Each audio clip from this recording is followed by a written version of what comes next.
Greetings to all Beatlemaniacs, not only here in the studio, but at home. Glenn Kaplan with part two of our special Beatlemaniacs show about the music video and song Now and Then, made from a John Lennon demo given to Paul McCartney in 1994. In 1995, they had their first go around in making it into a Beatles song, abandoned it when George said it's rubbish, and now returning to it, finishing it off with the aid of artificial intelligence. So last week was part one, and I have to do something I tried last week and I failed, but I'm going to do it right now. So just in honor of this video and the song, I'm going to debut my new John Lennon glasses. All right. How's that, guys? Love it. Can you see them? Yep. They're kind of invisible. Anyway, so who wants to start? I will give you guys the floor, and let's go. Go ahead, Dave. All right. Well, I will say the song is sort of growing on me. It's taken a little while. At first, my reaction, I didn't know how to react. It was kind of, like you said, Len, a lot of emotions. I guess the finality of it being their last ever song, it was, kind of iffy going into it. But few of the things that I think are really cool about the song is the fact that they used, I think there was 3 songs, Eleanor Rigby, Because, and Here, There, and Everywhere. And I actually found Because in the song listening to it today. Haven't located the other 2 yet, but that's cool. Another really cool thing that I was thinking about is, with that fact, you've got Beatles in their 20s, Beatles in their, let's see, I wrote it down here.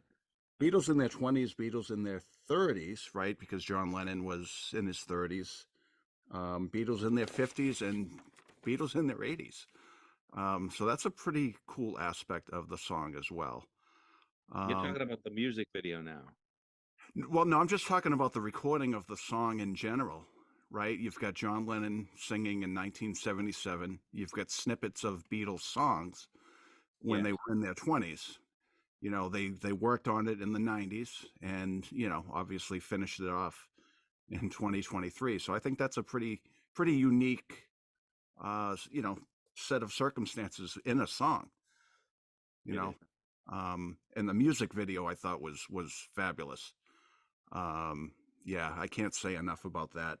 And every time you watch it, you see something different.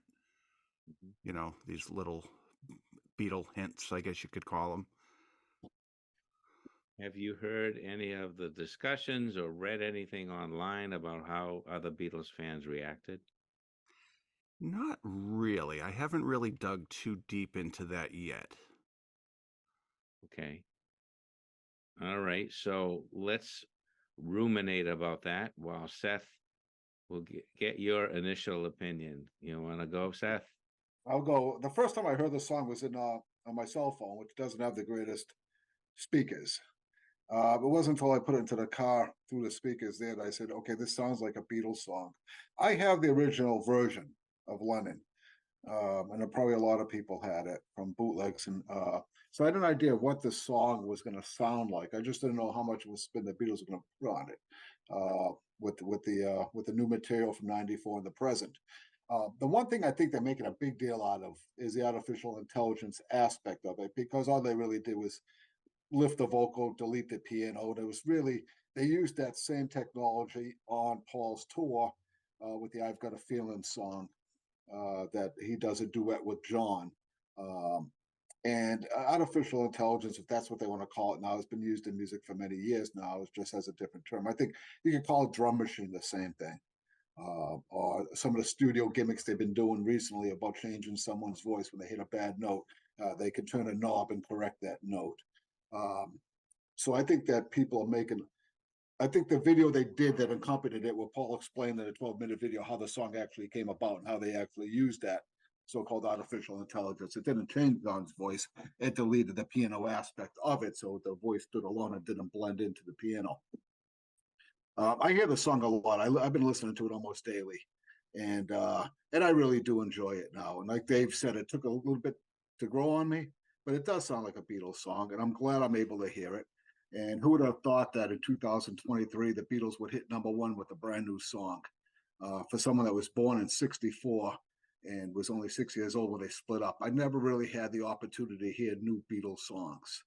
So with the two that they did in '95 and this is the third and last time that they're able to anxiously await a new Beatles song. I thought the video was fantastic. I really liked it. I liked the 12-minute documentary that's available on one of the streaming services. I think Max, HBO Max. I think you can get on YouTube as well. I thought that was fantastic, which shows the origins of the song and how it all came about.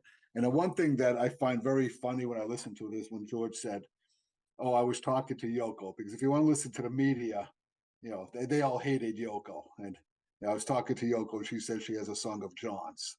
So I thought that was, somewhat humorous on my end. Definitely putting that in that documentary was very jarring, considering what the Yeah, media says about Yoko. You're correct. exactly.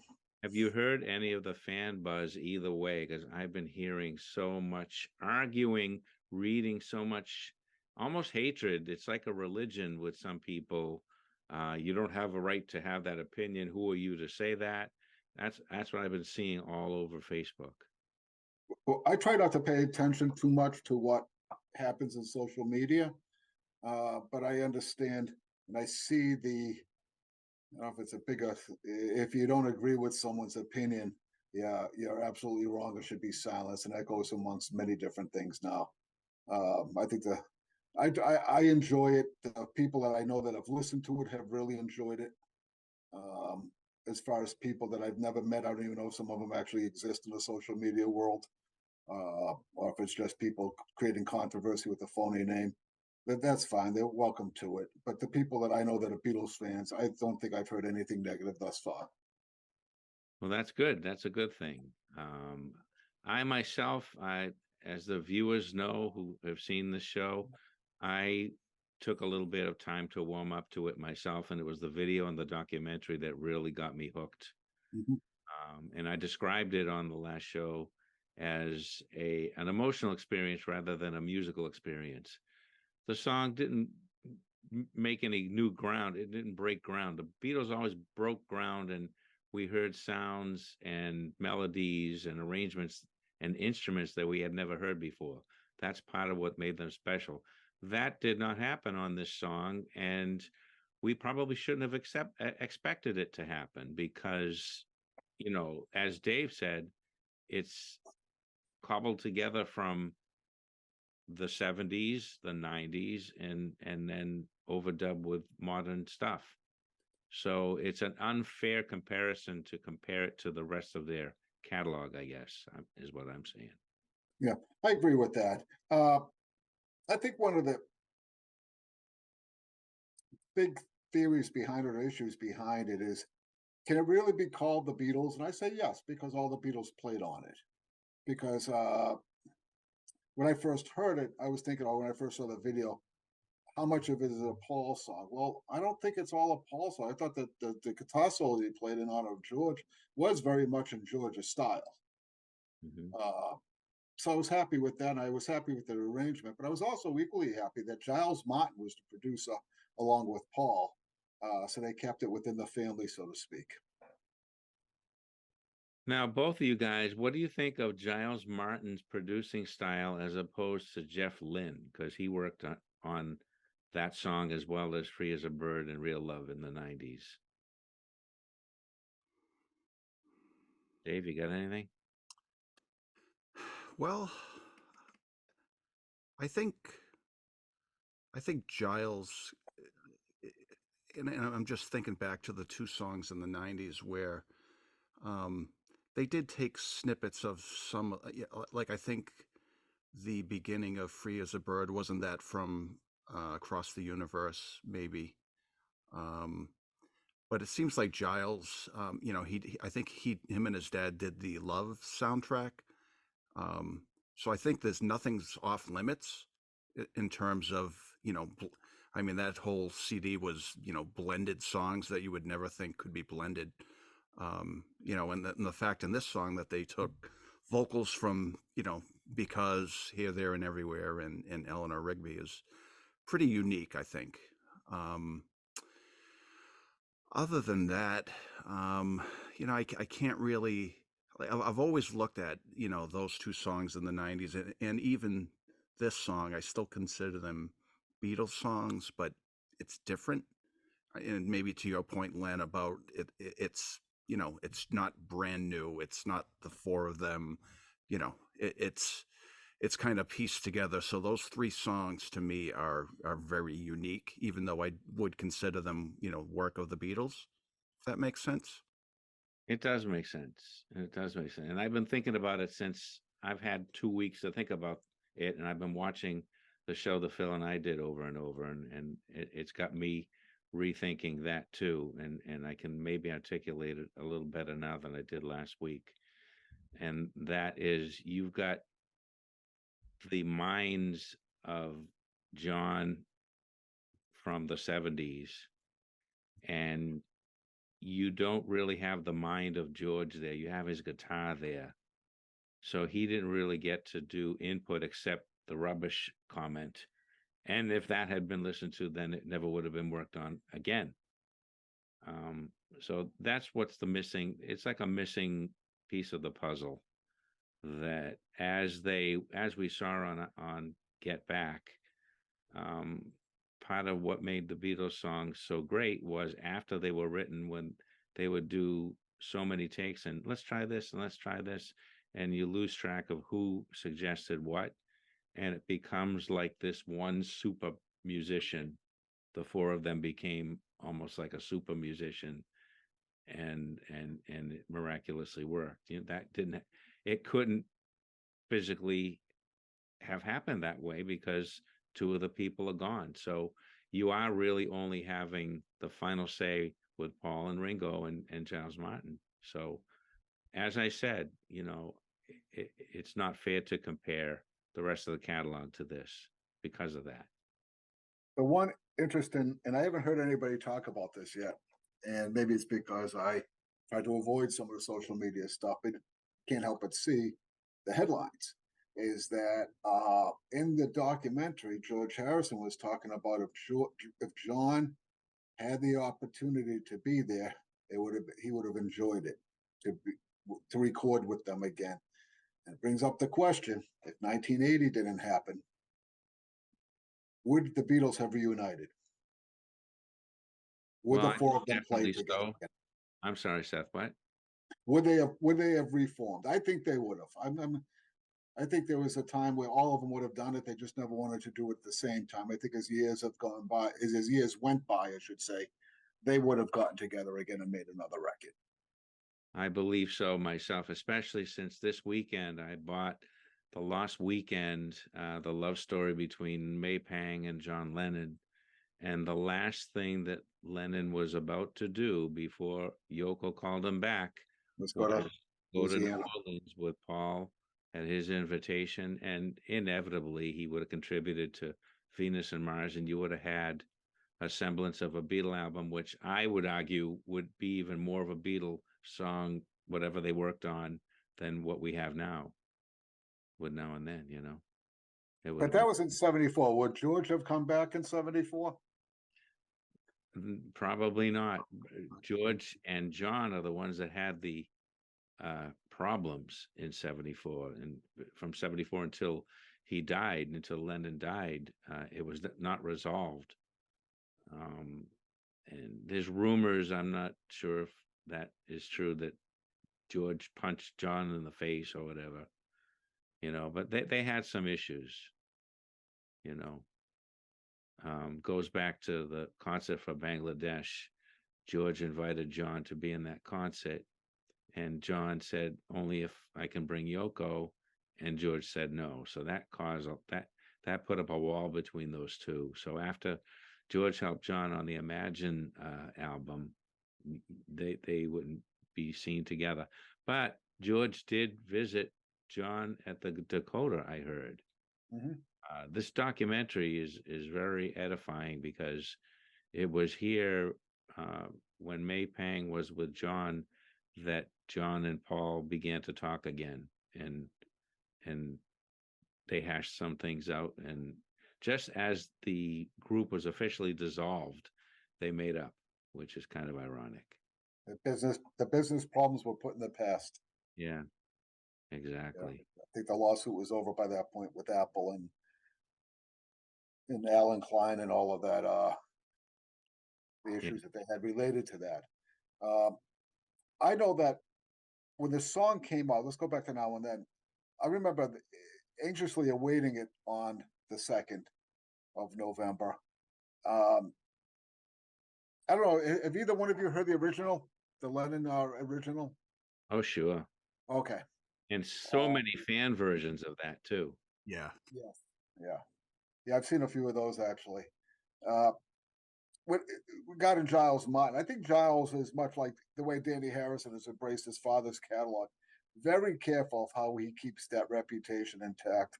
Uh, and part of it, his father had such a large part to play in the Beatles that there's a legacy there to protect. So I'm okay with what Giles has done uh, since he worked on it. Well, he was on the anthology series too. The reason he didn't produce those songs that Jeff Lynne did is because he was working on the other aspects of the anthology. And I think he did a fantastic job with all the Beatles stuff thus far. I get a little nervous when I hear something's being remixed or redone, but they did the same thing with the music of the 40s and 50s when stereo came out. Yeah. So, in that regards, I'm okay with it. Well, when LPs changed to CDs, that was a Yes. giant thing too, if you remember. Mhm. Yeah, it's just amazing. I was listening to the Red and Blue, not completely, but some of the remixes you can just hear things that you just couldn't hear before. So it really just enhances the recording. Right. So speaking of the Red and Blue album, it's been reissued. Both of them have been reissued at the same time. Is that correct? Yes.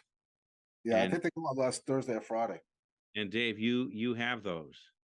Yeah, through Apple Music, I downloaded them both, and looks like the Red album is mostly 2023 mixes, where the Blue album, for example, the Sgt. Pepper songs and the White Album songs or the Abbey Road songs, it's those versions that were already remixed, in the past few years. But some of the, I mean, Magical Mystery Tour, for example, that's a 2023 mix, and I could never hear the rhythm guitar part of, I guess you would call it rhythm in that song, which is to me fabulous because you can clearly hear it. Again, it's 50 years later, and you're discovering new things about Beatles songs, so it's great for us fans. So certain sounds have been buried for 50 years, is what you're saying. Yeah. Coming out, and do they don't disturb the arrangement of the instruments or the overall sound? To me, not at all. It just kind of enhances because you can hear it in addition to everything else that you could hear I before. saw I saw a video, not about these songs, but about, I think it was about Get Back, where Danny Harrison was watching Giles Martin do a remix. I don't know if you saw this video, and Giles put this sound, the pot up, the channel up with a whole other lead guitar that was rejected, Oh, and really? it's so strange. I forget which song. It might Here Comes the Sun. was it Here Comes the Here Sun? Comes the Sun. Yeah, Danny was with George Martin and Giles Martin. Okay. And he was referencing that the rhythm of the song was an Indian beat. And George looked at him and said, "You sound just like your father." And Wow. he was doing the clap down. that it was, I don't, I can't, I'm not a musician, but 7/8 time or something like that. It's called the T high or something like that. And that was a newly discovered guitar solo that was going to be in Here Comes the Sun. So what did you think of that? I mean, he didn't leave it up for the whole song for us to listen to. No, to me it sounded out of place. I like the song the way it was released, and it just, I don't think it fit. But what would I know? I just, I'm so used to hearing the song the way it was done that it just sounded odd. Sure. But it's a fun video to watch. And Dave, did you happen to see that as well? Yes, I did. Now that Seth reminded that it was Here Comes the Sun, I did, yeah. And I think stuff like that is pretty cool to see, especially in real time. Like another example of that would be, I think it was in the anthology series when it was Paul and George Martin. It was maybe Golden Slumbers, and they were trying to figure out who played bass. And Paul was saying, well, that's my piano, and they didn't figure it out, but still, it's just good to see that, it was legit, it was real, it was happening in that moment. It wasn't something that was staged. They really had no idea who was playing bass. So things like that, I think, are really cool. Go back to the Beatles music. I mean, if you look at the Beatles' Love, George Martin added strings to "While My Guitar Gently Weeps" to one of the versions of that song, and that was a whole different take of it. I thought it was a tremendous sound with the slow moving "While My Guitar Gently Weeps" with the strings in the back. I think you all probably heard that. Yeah, I did and that not. Where can I find that? That's on the Beatles' Love. Oh, see, I have all of their releases, but I never buy the new things, the new remixes, unless I don't have a particular album. I just can't. The cynical part of me is like, oh, it's a money grab, I know it really isn't, because it's in really good hands of people that care about the music, like Danny and Giles. And it's after all these people, after our generation is gone, that you're going to start to see cheesy money grabs from whoever owns the copyright. I was gonna say, if you get a chance, listen to that Love, because I know what you're saying, Leonard, about the re-releases and everything, so money grabbing thing in some regards. But the Cirque du Soleil production was actually a George Harrison idea that he came up with. And he said in an interview, it was a way to work with the Beatles again without being the Beatles again. And an opportunity for them to get together. And I think that was, I got to see the show back in 2014. I thought it was magnificent. And but the songs, the mixes that Giles Martin did was pretty inventive.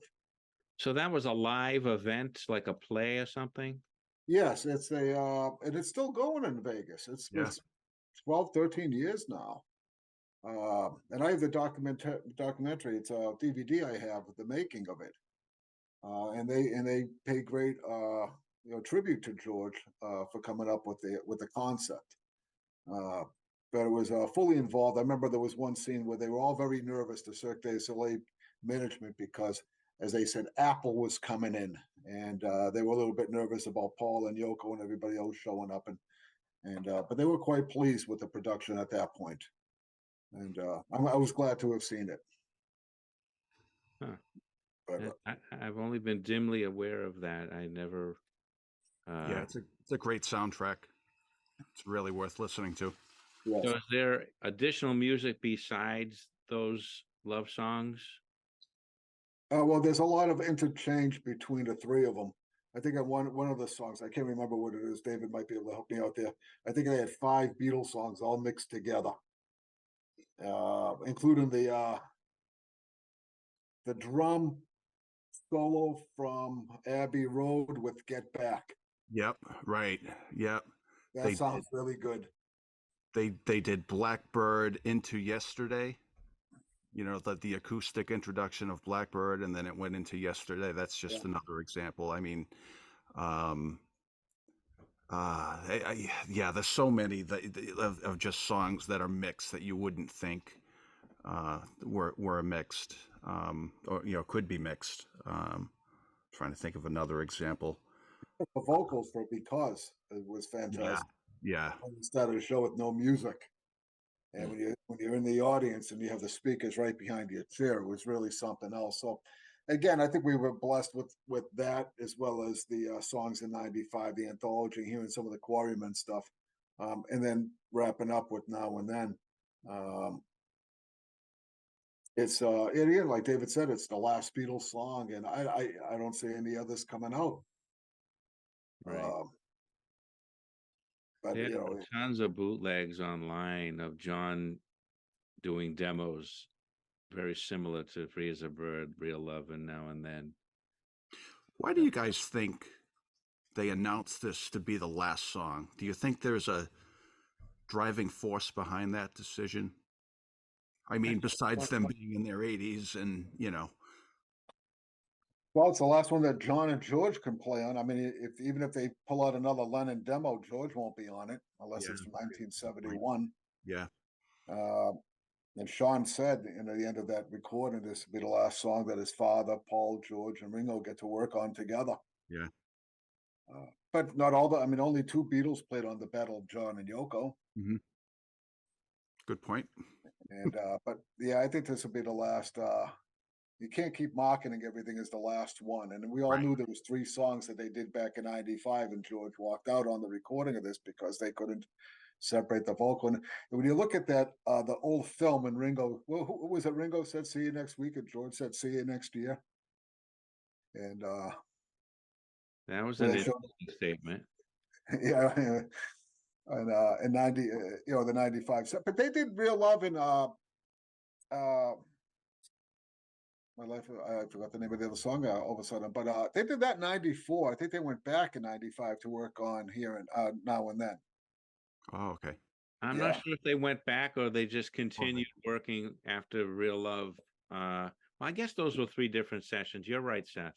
yeah. Well, George's hair got a lot longer Yeah. in some of those recordings. Um, let's go back to the Blue album and the Red album, Dave.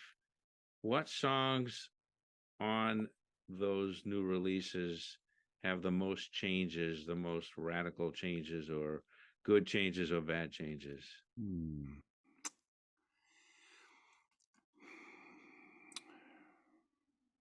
It's a good question. So, again, I've only gone through once in the car, and I guess I didn't notice any particular changes. I guess it's just, it could be a particular vocal that you hear it a different way because you're hearing it more clearly, and you're hearing, for example, Hard Day's Night, there's a cowbell, and you can just pick up things like that maybe you didn't realize before. And like I said, Magical Mystery Tour, hearing the guitar part going along with the song.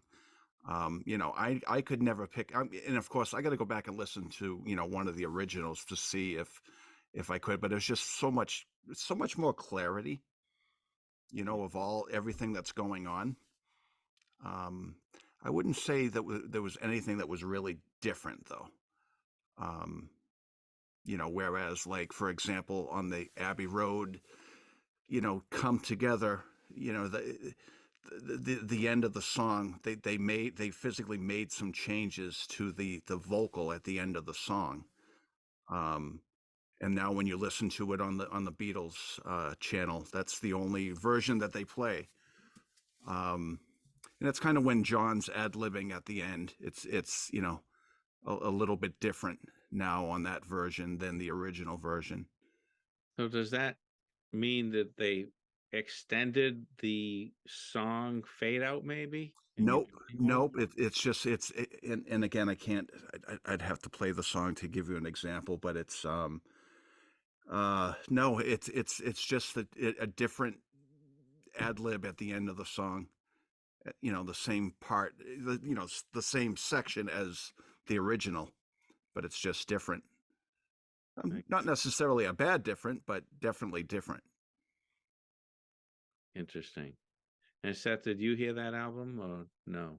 I haven't listened. I've listened to now and then off of it, but that's been it so far. Yeah.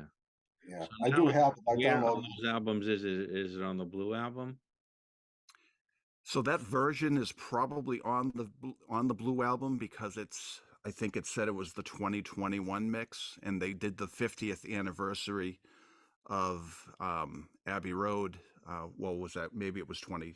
It would have been actually would have been 2019, but um, whatever year that I thought it was the 50th anniversary because they did Sergeant Pepper and then they did Abbey Road. So it's on the 50th anniversary edition of that album. So we're talking about Now and Then, correct? No, I'm talking about Come Together.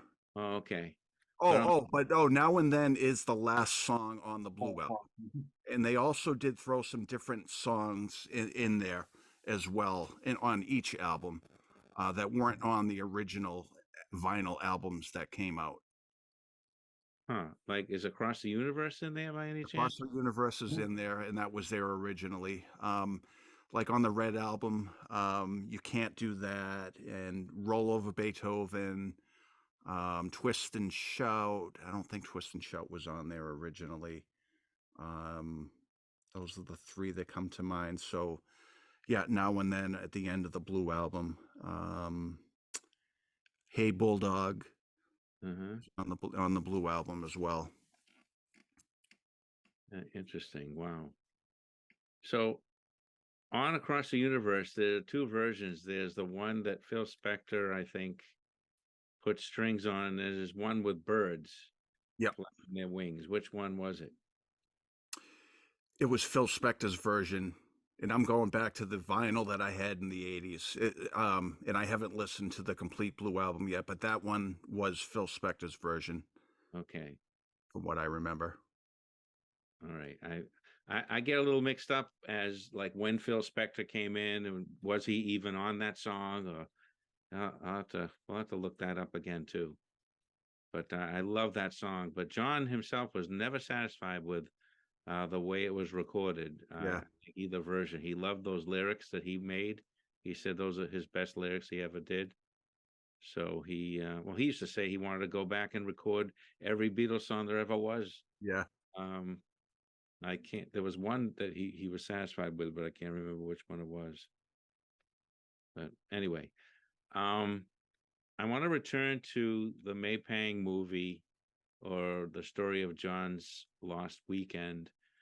The Lost Weekend was in reality 18 months, and it was a period where Yoko arranged for John to date her husband, and she kept calling them every day, and they fled to Los Angeles to live for a great portion of that.